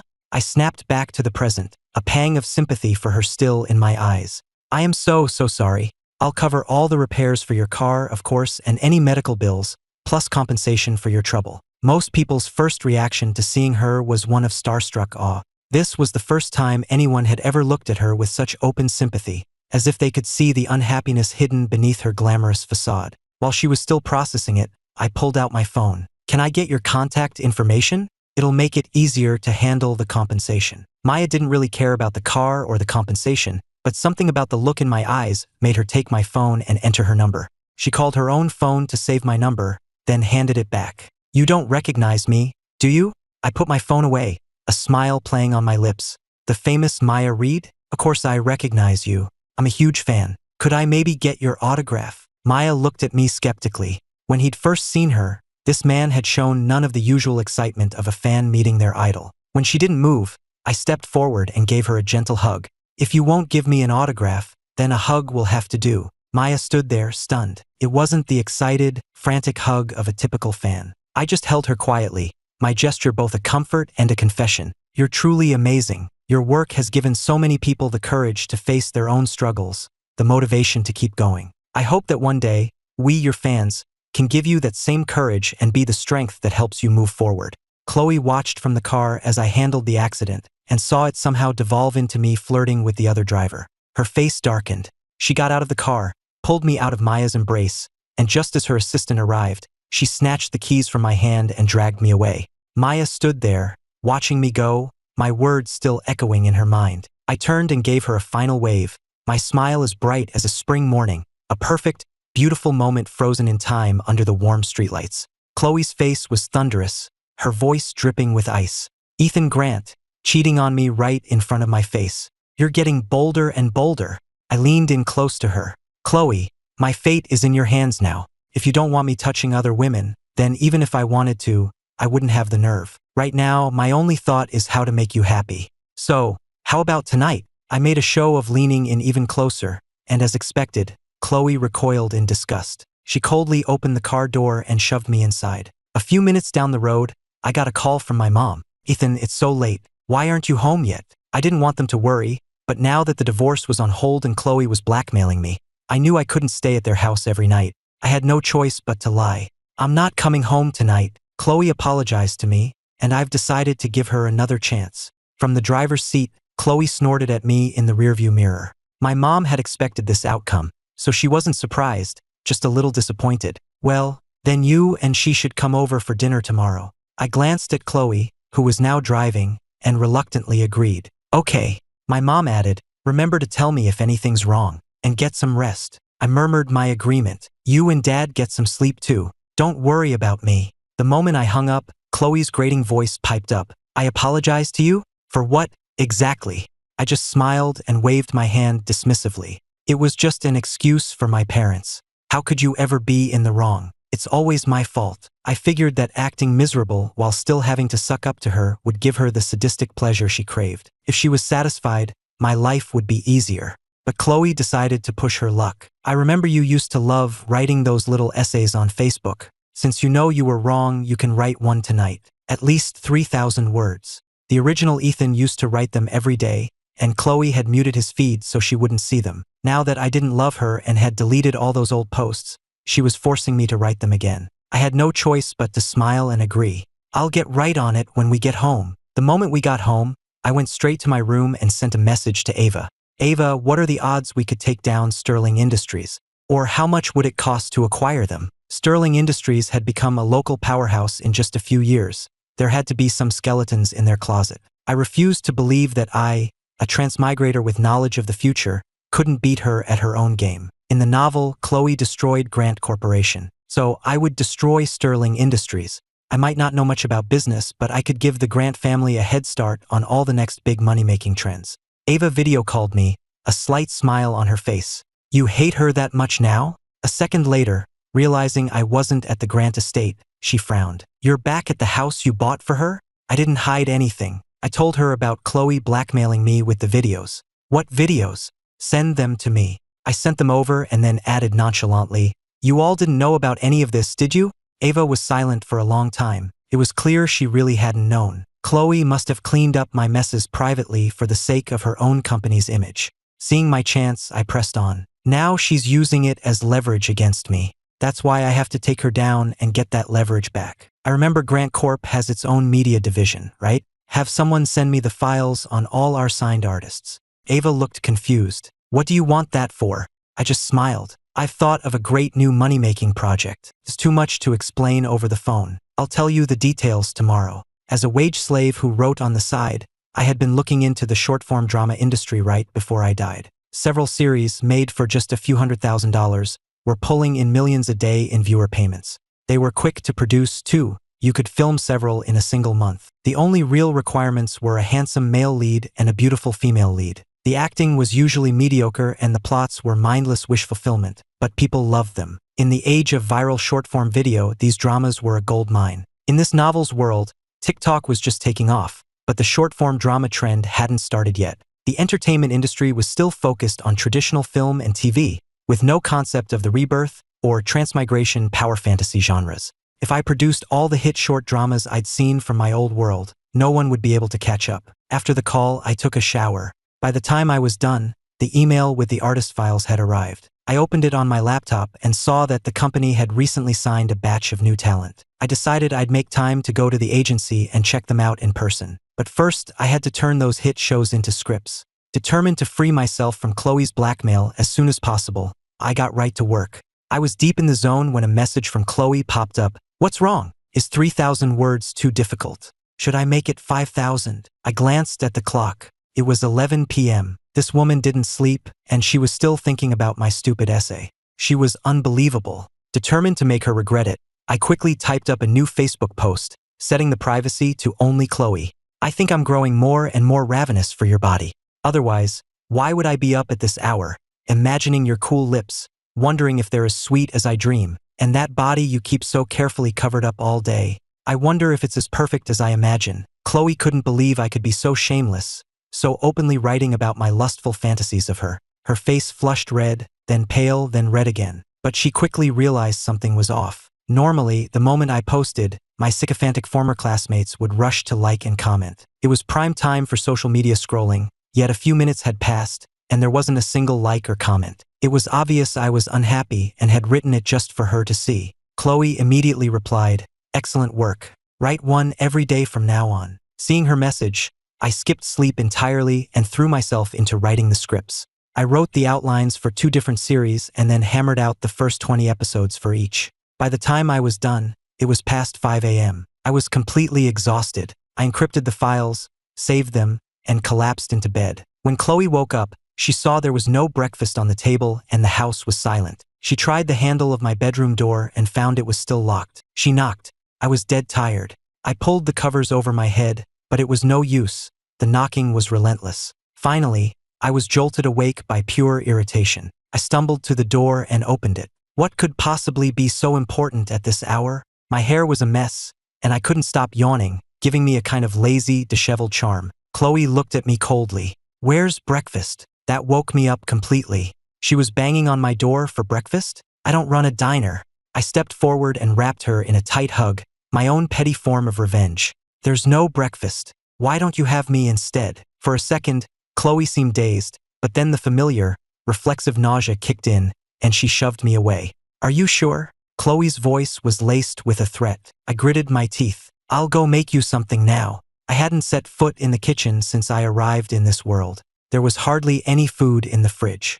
I finally found a packet of noodles and a few eggs and made a simple bowl. By the time I was done, Chloe was gone. I figured she'd decided against it, so I ate the noodles myself, planning to go back to bed for a bit. Just then, I got a message from Chloe.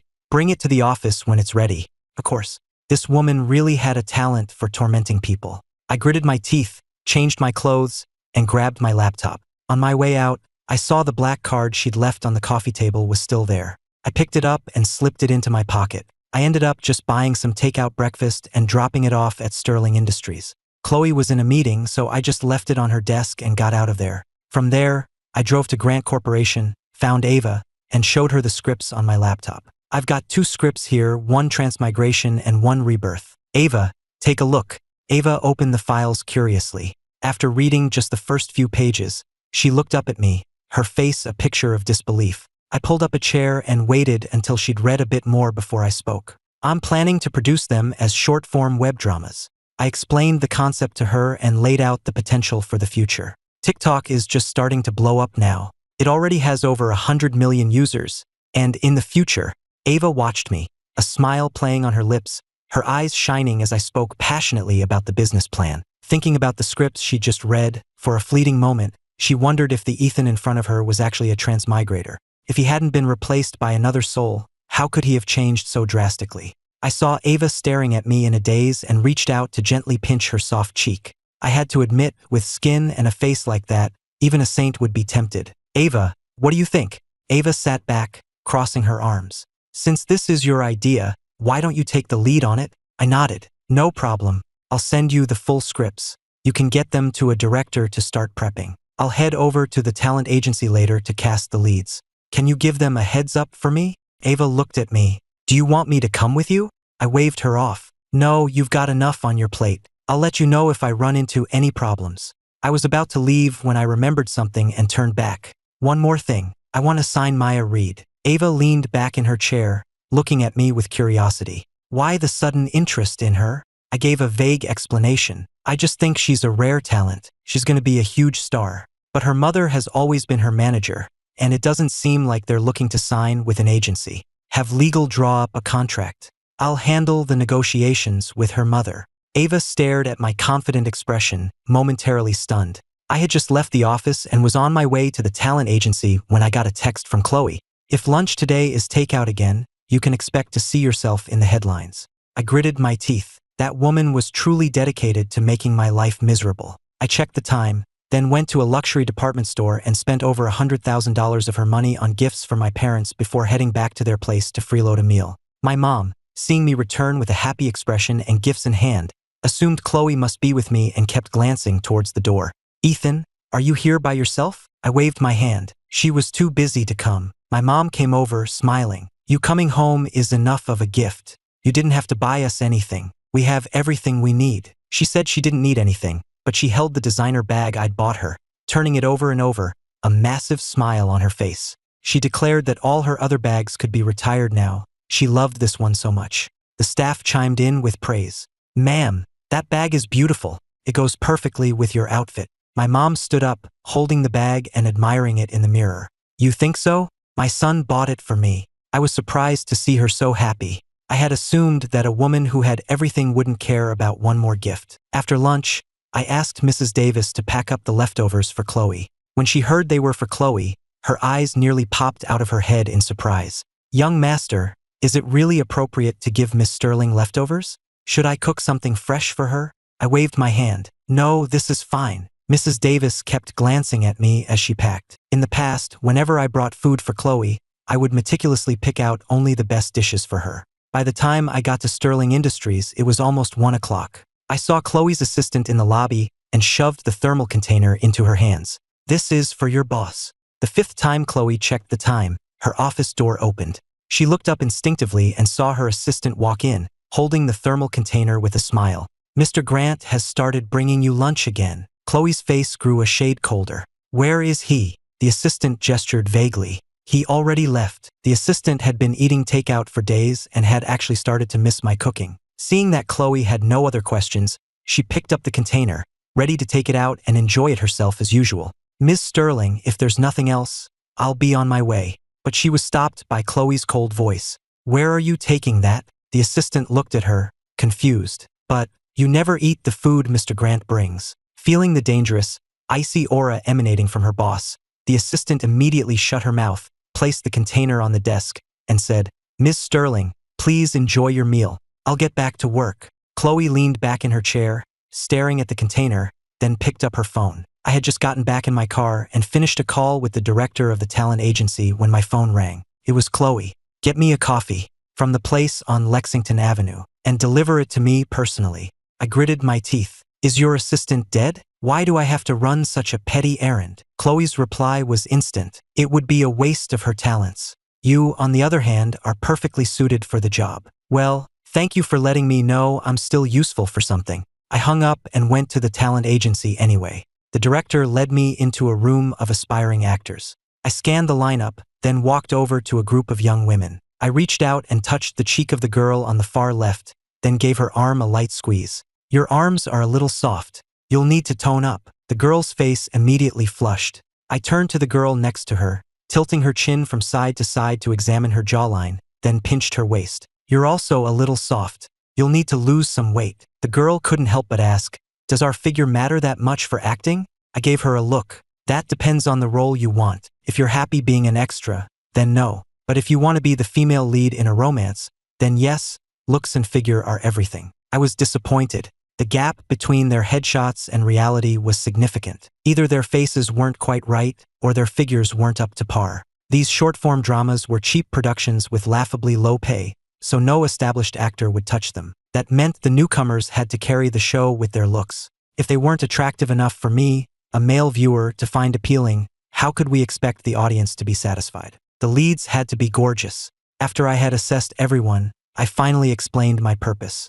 "I'm planning to produce a few short-form web dramas. We're not talking about traditional, hour-long episodes, but short, viral-style content for platforms like TikTok." I was in the middle of my pitch when another message from Chloe came through. "I asked you to get me a coffee. Did you go to another country to get it?" I quickly replied, "Stuck in traffic. Give me another half hour." I locked my phone and continued with my presentation. The shooting schedule for each series is about 7 to 12 days. The pay ranges from a few hundred to several $1,000s a day, depending on the role. Anyone who's interested in getting some on-camera experience can sign up with the director. With Chloe's threat hanging over me, I wrapped things up quickly and left. By the time I got to her office building, the delivery guy was already waiting outside. I tipped him, grabbed the coffee, and rushed upstairs. The moment I pushed open her office door, Chloe's icy gaze shot towards me. I ignored it, walked over, and handed her the coffee with an apologetic smile. "So sorry to have kept you waiting, my dear." My forehead was beaded with sweat, and I was slightly out of breath, as if I'd run all the way up. Chloe glanced at the coffee on her desk. "You didn't poison it, did you?" The next second, I picked it up and took a sip, my smile still fixed on my face, though it didn't quite reach my eyes. "There, satisfied, my dear wife." Chloe's expression grew even colder as she looked from me to the coffee I had just sipped from. I rounded the desk and moved towards her, putting on a fawning expression. "Is there anything else I can do for you, my love? Kisses? Hugs?" Chloe immediately rolled her chair backward, putting distance between us as she stared at me coldly. I watched her treat me like I was some kind of monster, and before I could even savor the victory, she spoke again. "I've invited friends over for dinner tonight. Go home and prepare it." I gritted my teeth, forcing my anger down and keeping the servile smile plastered on my face. "Of course, my dear. How many friends? And should I prepare Chinese or Western food?" Chloe waved her hand dismissively. 5 or 6 of them. You figure it out." I nodded. Yes, of course. I'll go home and start preparing right away. The moment I turned my back, the smile vanished from my face. This woman was relentless.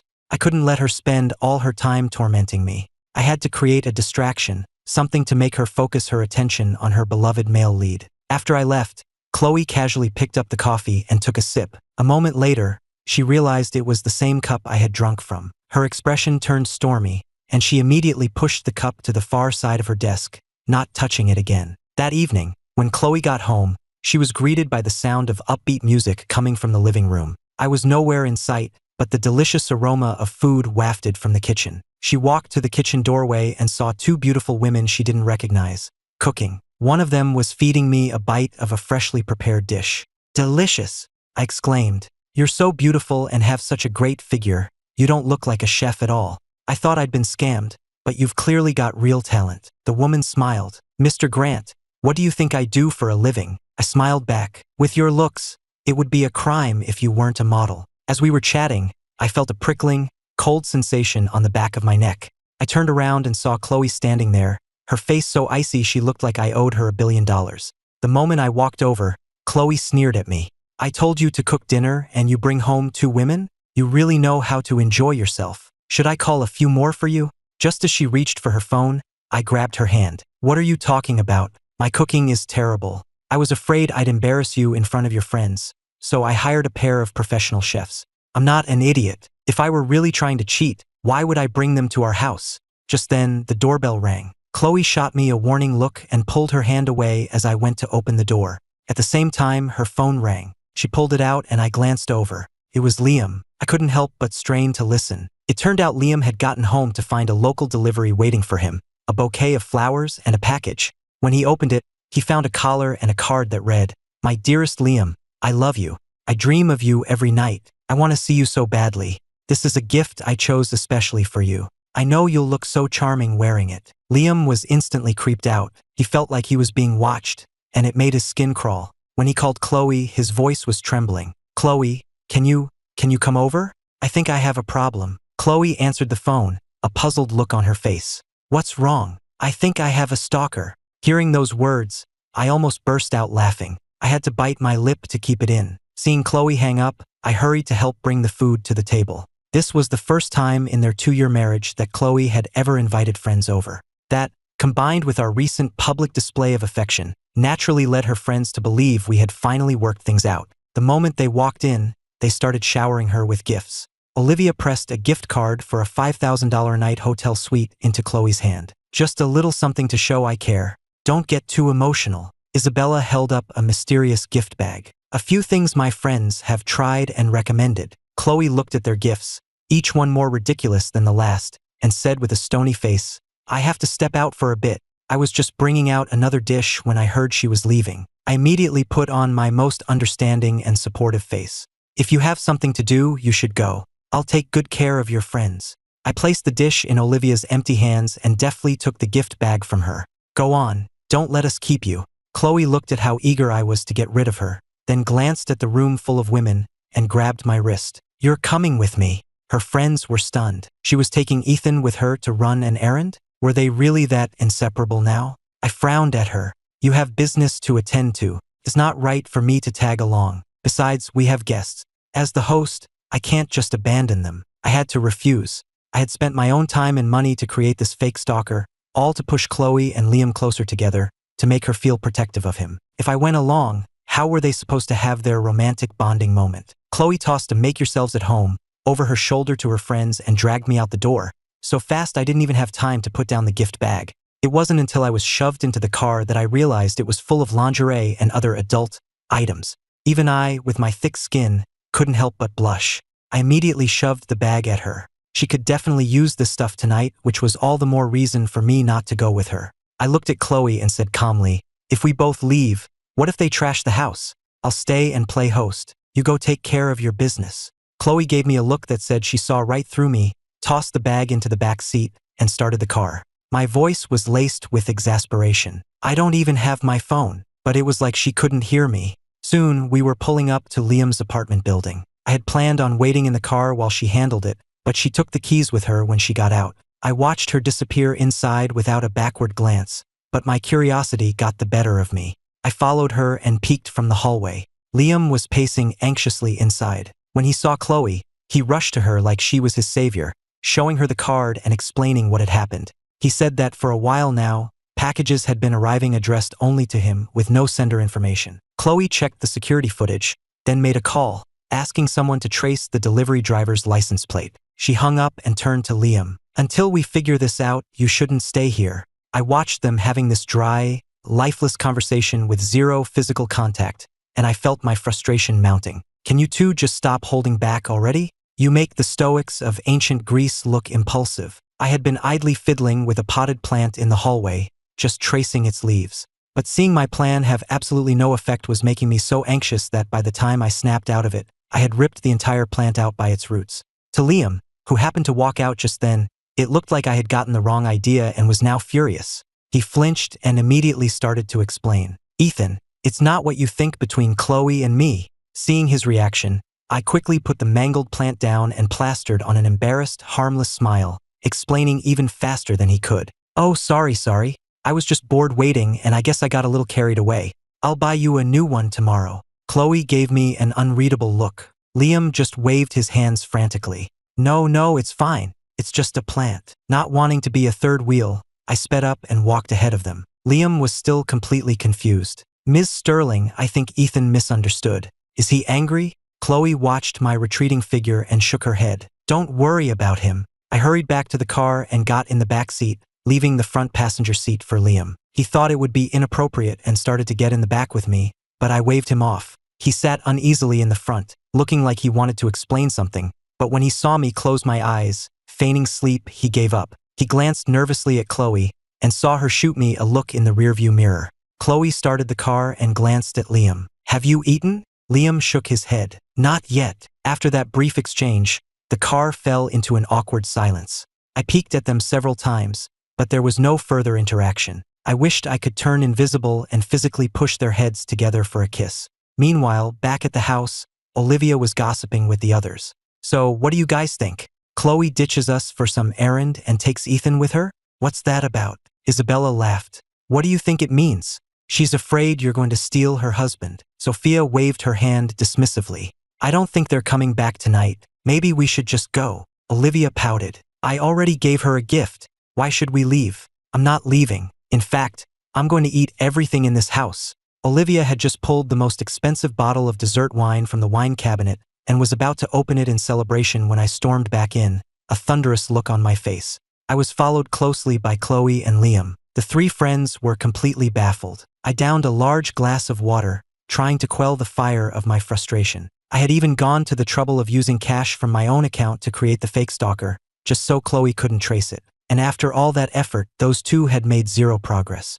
I finished my water, still fuming. Then I saw the open bottle of wine, and an idea struck me, a little alcohol-fueled chaos.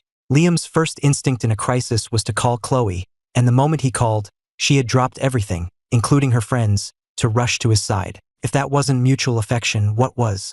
The only reason she wouldn't divorce me was to torture me. That woman's thirst for revenge was just too strong. For the sake of my future single life, I put on a wide smile and turned to Olivia and the others. "You've already started? Great. I'll go grab a couple more bottles.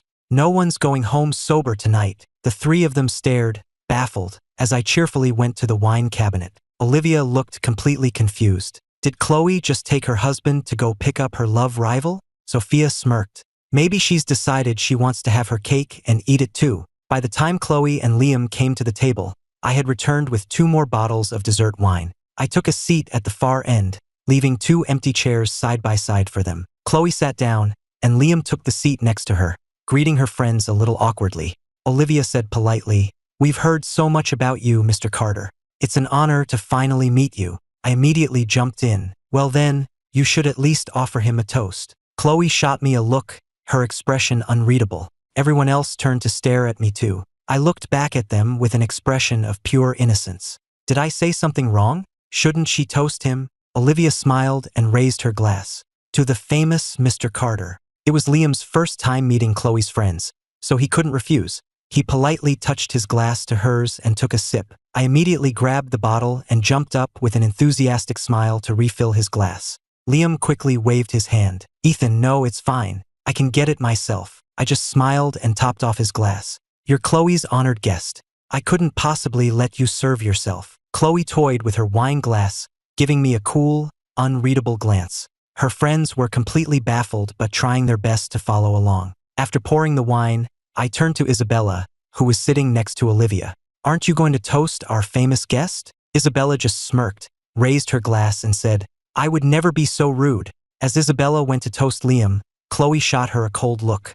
If you want a drink, drink it yourself. Then she turned to Liam. You don't have to indulge them. It's fine, Liam said, raising his glass anyway. I can drink. Sophia immediately followed suit, raising her glass as well. I'll toast the big star too. We wouldn't want to be rude, would we? And so, Liam ended up downing several glasses in a row. I returned to my seat and encouraged everyone to eat, my mind already scheming how to get Chloe to drink. Before I could come up with a plan, Chloe herself spoke, looking coldly at her three friends. Is it polite to only toast him and not your host? The implication was that they should toast me next, a clear attempt to get back at them on Liam's behalf. Isabella just laughed, swirling the wine in her glass. He's the guest of honor, so it's only right we toast him first. You're the one who invited us, but you haven't toasted us. Are you saying we should toast the host before the host toasts us? Who's being rude here? I wanted to give her a high five. I glanced over at Liam. His expression had soured. He was clearly jealous. I immediately stepped in to defuse the tension, refilling Liam's glass and then my own. Come on, my wife and I would like to propose a toast to everyone. Chloe shot me a cold look, and I gave her a meaningful glance back. When she didn't move, I squeezed her leg under the table. Chloe's face darkened instantly, but she coldly picked up her glass. Even though she could hold her liquor, once I saw her drink, I stopped paying attention to the social games and focused on eating. I made sure to avoid the crab and lobster, anything that required extra work to eat, so she wouldn't have an excuse to order me around. Chloe watched me eat with obvious displeasure, shooting me looks that could kill from across the table. The next time she glared at me, I pretended to misunderstand. You want some? I asked, before picking up a piece of braised pork and stuffing it right into her mouth. The next second, I saw the expression on the face of the woman who was so repulsed by my touch turn even fouler. I can't even begin to describe how satisfying it was.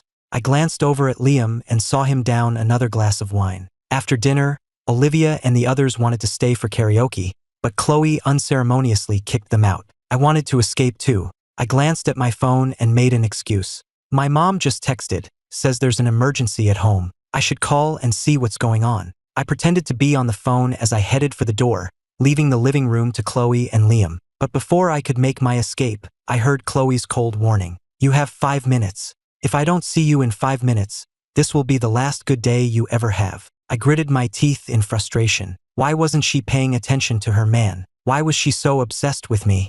Beside her, Liam was looking at her with a dizzy expression, clearly drunk. Chloe glanced at her watch, then looked at Liam. I'll call your assistant to come get you. She pulled out her phone, but as she was looking for the number, Liam suddenly stood up and knocked the phone from her hand. Chloe, can I stay here? He asked. Chloe put some distance between them, her voice cold. Then I'll have my assistant stay with you. Liam shook his head. I don't want her.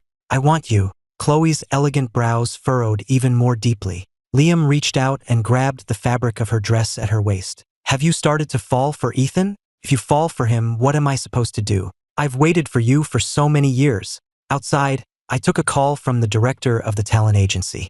He told me that out of the 10 actors I'd seen, only 3 had signed up for the project, 2 men and 1 woman. I was a little surprised. Were newcomers really this picky? It didn't matter.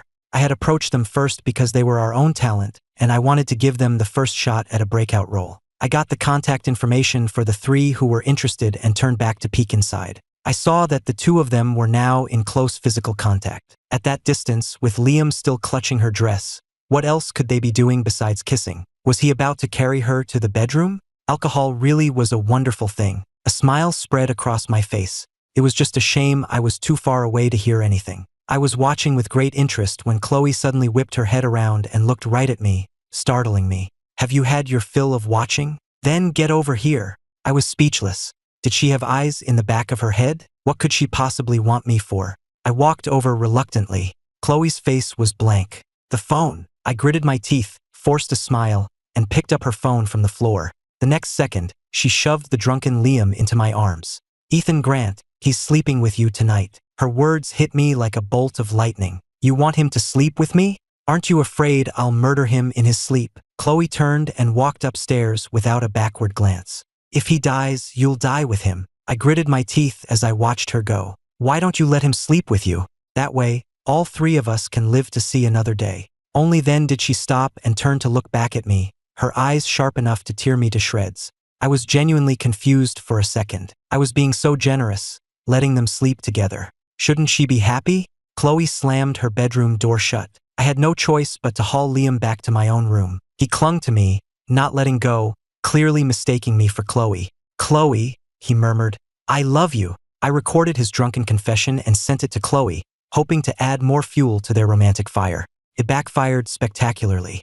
Her reply was instant. Do you have that much free time?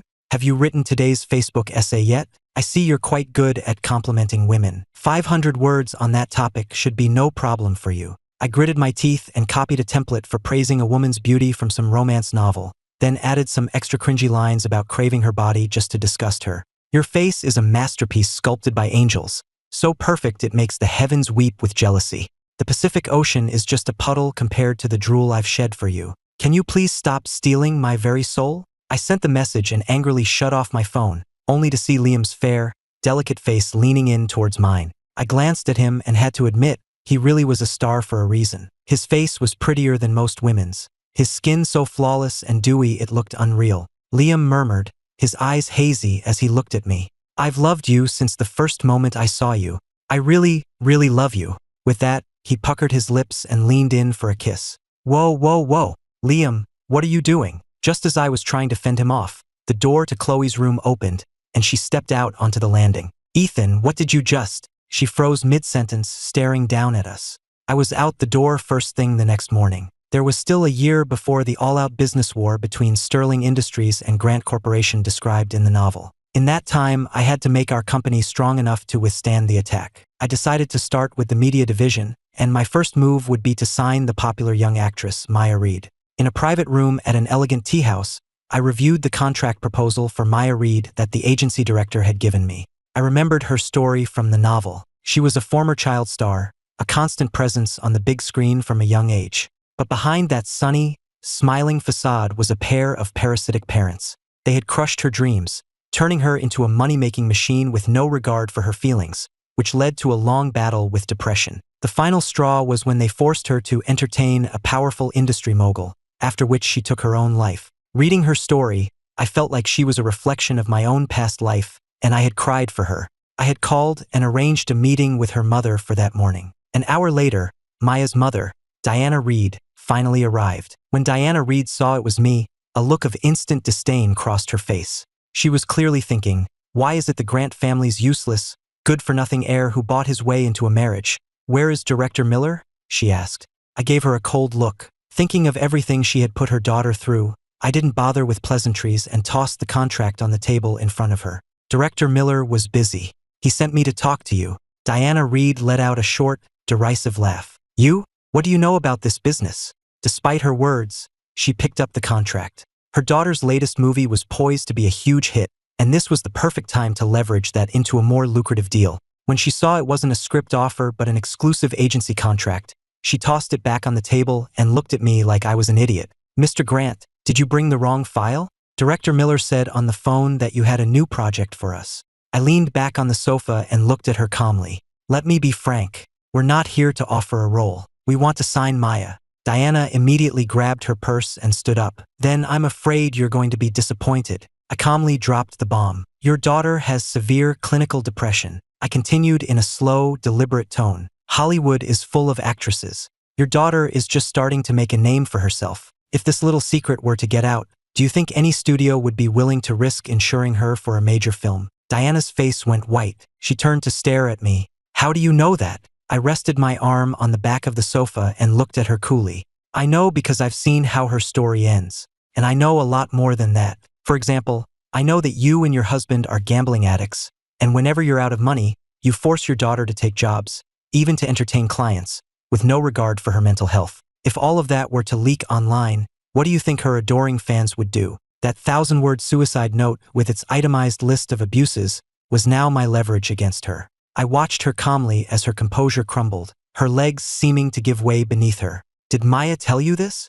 If she were willing to tell anyone, I snorted. Do you think she would have waited this long? A dark anger rose in me, as if I was seeing that desperate girl before her death all over again. I gritted my teeth. There are no secrets that stay secret forever. I just wanted to sign her, so I did my homework. She still thinks of you as her mother. She doesn't want you to become a public pariah. Even her self-harm, it's all hidden on her thighs where no one can see. So think carefully. Do you want to be a social outcast and have your daughter blacklisted from the industry? Or do you want to keep making money off her? With that, I stood up. I took 2 steps toward the door, then stopped and turned back, a sarcastic smile on my face. I'm just curious. How could you watch her suffer so much and still have the heart to keep exploiting her? When you carried her for 9 months, was it out of love? Or were you just incubating a future cash machine? I had wanted to ask my own parents the same question, but I never got the chance. Diana just kept her head down, silent. I thought of all the years I had been beaten, berated, and exploited. As I walked out of the room, my own emotions overwhelmed me, and my eyes grew red. I leaned against the wall in the hallway, tilting my head back, trying to compose myself. At that moment, Chloe emerged from a nearby private room, having just finished a meeting. She saw me leaning there, alone, looking utterly dejected. The person with her noticed her pause and asked, "Is something wrong, Miss Sterling?" Chloe composed herself, said a few quiet words to her associate, but when she turned to look at me again, I was gone. Chloe had security pull the surveillance footage. Back at her office, she called in her assistant. "Find out what Ethan Grant and Diana Reed talked about today." Half an hour later, the assistant called back. Mr. Grant was there to discuss signing Maya Reed to an exclusive contract. Hearing this, Chloe was lost in thought. When had Ethan started getting involved in Grant Corporation's business? She remembered the incident with the car accident and the actress. So, was he upset because he had failed to sign her? Chloe tossed her phone aside. "Sign Maya Reed to our company," she told her assistant. The assistant nodded. "Yes, Ms. Sterling. I'll get right on it." Just then, Chloe's phone buzzed with new notifications. She picked it up and looked. "Your account has been charged $18,000. Your account has been charged $5,500. Chloe sneered. "Spending my money while pining over another woman." Her finger traced the cold glass of the screen, a vicious glint in her eye. She had never considered me her equal, but this feeling of losing control, coupled with my willingness to spend a fortune on another woman, deeply wounded her pride as someone who had always gotten her way. "If he wants to play, then let's play for higher stakes." Chloe called her assistant, her voice devoid of any warmth. "I don't care what it takes. Outbid them, promise her the world, just get Maya Reed's contract signed with us. Also, activate the contingency plan. Have our partners squeeze the funding on the Grant's new projects. I want to see how he plans to be a playboy when he's broke." She hung up and leaned back in her chair, a cruel smile playing on her lips. She would make me understand that everything I had, the woman I wanted to champion, the career I wanted to build, was all in the palm of her hand. She could crush it all whenever she pleased. However, the panic Chloe anticipated never came. A few days later, a short-form web drama called The Heiress's Rebirth went viral across all platforms. The plot was lightning fast, full of twists and satisfying moments of revenge. The lead actress was an unknown newcomer signed to Grant Corporation. Made on a budget of a few $100,000, the series generated over $10 million in revenue in a single week, completely disrupting the market. In the Grant Corporation boardroom, Ava stared at the staggering numbers on the financial report, her eyes wide with a mixture of disbelief and admiration. She turned to me, calm and composed at her side. "Ethan, I never imagined this web drama project of yours could be this successful." I just smiled and pushed a file across the table to her. "This is just the beginning. Ava, our cash flow is back. Now we can go after the big fish." That big fish, of course, was Maya Reed. Chloe's attempt to poach her came quickly. Just as I'd predicted, Diana Reed called, evasively mentioning a better offer and trying to back out of our verbal agreement. I didn't argue with her. Instead, I used the contact information I had to reach out to Maya directly. We met at a quiet cafe. She wore a mask and a hat, looking nervous. I didn't offer her a massive, multi-million-dollar contract like Chloe's team undoubtedly had. I simply placed a detailed career plan and a comprehensive psychological rehabilitation program on the table in front of her. "Chloe can give you money, but she can't give you a new life," I said, looking her directly in the eye. "I know what you're going through, and I know your talent shouldn't be wasted. Work with me. I won't just make you a top-tier actress. I'll help you become a free and happy Maya Reed. We'll put together the best legal team to help you break free from the shackles of your family." Maya's body trembled slightly. She looked at me, the wariness and confusion in her eyes slowly being replaced by a glimmer of hope. After a long moment, she took off her mask and gave me a genuine smile. "Mr. Grant," she said, "I believe you." The next day, Maya Reed's official account announced that she had signed exclusively with Starlight Studios, a new division of Grant Corporation. The news was a resounding slap in the face to Chloe. Not only had she failed to poach Maya, but she had inadvertently become a stepping stone on my path to success. But then the real storm hit. The financial attack Chloe had planned was officially launched. News that Grant Corporation was pursuing several large-scale projects simultaneously had already spread, and to outsiders it looked like a reckless and risky expansion. Cutting off our funding at this critical moment was like pulling the rug out from under us. The Grant Corporation shareholders were in a panic. Chloe, meanwhile, calmly waited for our family to come begging for mercy. But at the emergency board meeting, Ava and I were perfectly composed. "Esteemed members of the board, there is no need to panic," I said, turning on the projector. It displayed the clear profit curve of our web drama division and our substantial cash reserves. "We never intended to launch all those projects at once. That was just a smokescreen," Ava continued, her voice clear and strong. "While we had Sterling Industries' attention focused on our supposed expansion, we used the profits from the web dramas to quietly complete the acquisition of CoreSource Technologies. And that company happens to hold the core patents for Sterling's most important new energy project this year." The room erupted. Chloe's trap hadn't just failed to crush us. We had used it as cover to deliver a fatal blow. The lifeline of her flagship project was now firmly in our grasp. When the news reached Chloe, she crushed the glass she was holding, not even noticing the blood that trickled from her fingers. She had lost. In the world of business, she had been utterly and completely defeated. Humiliated and enraged, she finally played her last card.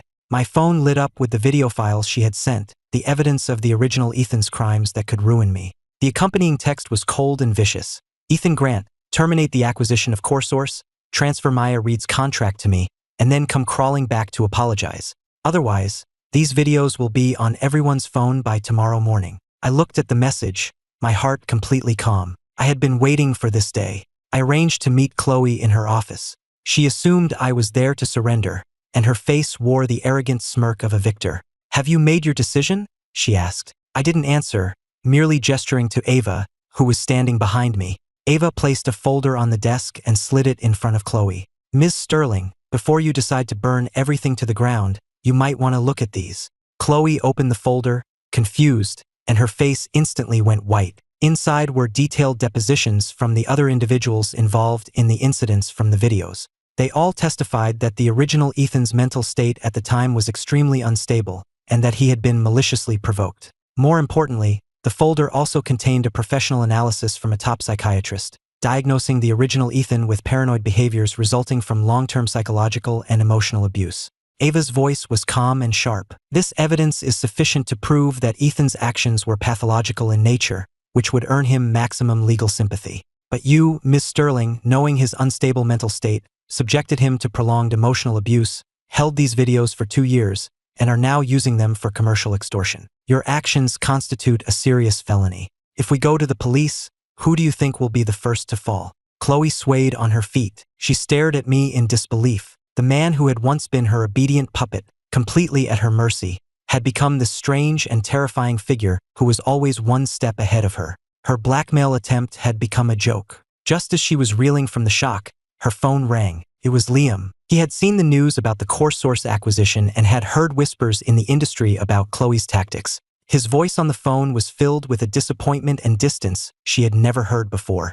"Chloe, I always thought you were just proud, but I never thought, I think it's best if we just go back to being friends." The halo around her first love shattered completely. Chloe had lost all her leverage. She looked at me, and for the first time, her eyes showed a flicker of regret and vulnerability. "Ethan," she whispered, can we go back to how things were?" I shook my head, my gaze calm and steady. "Chloe, you don't miss me. You miss the shadow you could control. The only thing left between us is this divorce agreement." A month later, Grant Corporation held a grand gala to celebrate its successful IPO. As the company's new chief strategy officer, I stood in the spotlight, giving a speech.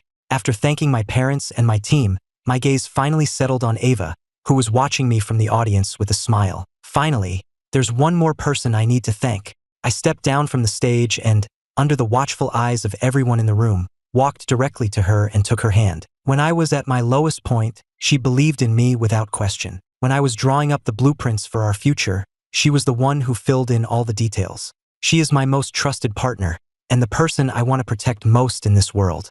Ava, thank you. Ava's eyes welled with tears. Under the spotlights, they shone brighter than any star. I said nothing more. I simply lowered my head and, amidst a flurry of camera flashes and the gasps and cheers of the guests, I gently but firmly kissed her. Across the city, in a vast, cold, and empty office, Chloe watched the scene unfold on a live stream on her phone. As our lips met, she could almost hear the sound of her own heart breaking. She silently turned off the screen, plunging herself into darkness. A single, silent tear traced a path down her cheek, reflecting the glittering lights of the city below, a city where not a single light now shone for her.